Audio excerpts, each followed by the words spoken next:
My mom would be at all my sporting events. Let's say I was playing football. My mother would be on the sidelines, and let's say the action on the field went one way. My mother would run along with it. She's like, Mark, get on, get on. I'd be like, oh my gosh. I'd be on the field, we get in the huddle with the guys, they go, Mark, is that your mother? I go, no, I never saw her before in my life. No, but seriously, some of you guys can relate to that. My mom, she really empowered me to become special in sports. See, the greatest gift my mother ever gave me, she believed in me. I've overdosed on drugs on 3 occasions where I should have been dead, but I believe I was kept here for a reason. You show me your friends, I will show you your future. How do I know this? Because I hung out with losers, I became the biggest loser of them all, because I gave up everything I dreamt about as a little boy, because of who I chose to surround myself with. My friends would drive me home at 2, 3, 4 in the morning. We'd be drunk and high in the car. We'd pull up in front of my house, my buddies would go, Mark, Mark, Mark, the light's on. I go, oh man, my mother's up. See, my mom wouldn't go to bed until she knew her son was still alive. I'd walk in, she'd say, hi Mark, how was your night? I go, it was good, Mom, I'm just gonna go to bed. She goes, can I talk to you just for a minute? I go, Mom, I'm tired, I'm just gonna go to bed. She goes, Mark, I haven't seen you all day and all night. Can I please talk to you? I go, man, just leave me alone. You bug me. I'd slam my bedroom door on the one person who believed in me. I was on a worldwide tour and I was wrestling overseas in Japan.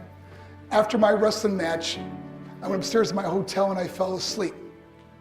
There was a knock at my door at 3 o'clock in the morning. I got out of bed, I looked through the safety window of the hotel door, and I could see it was a Japanese promoter. So I opened the door and he said, Mark, you need to call home. There's been an emergency.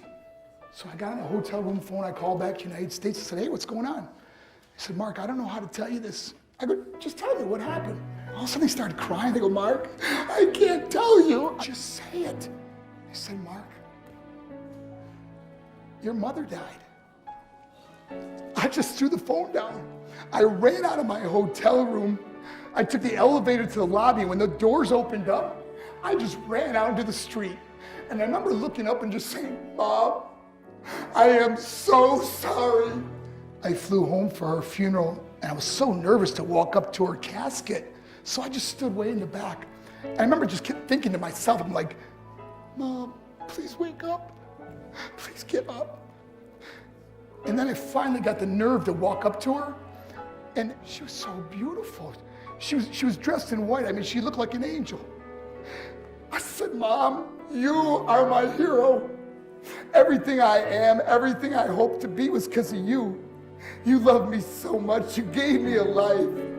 You worked 2 jobs. You're the only one that ever believed in me. How'd I repay her? By getting drunk?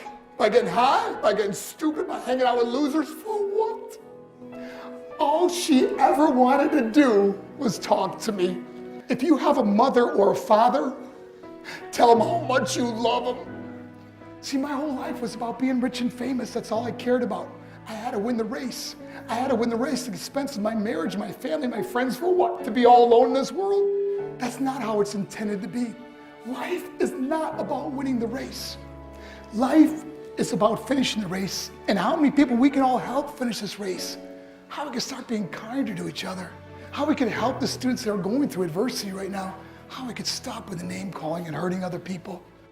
Because in the end, it may be you that needs help to finish the race. Because I learned what is truly important, and that is how precious this gift of life is, and how quickly it can be taken away. See, I no longer live in time.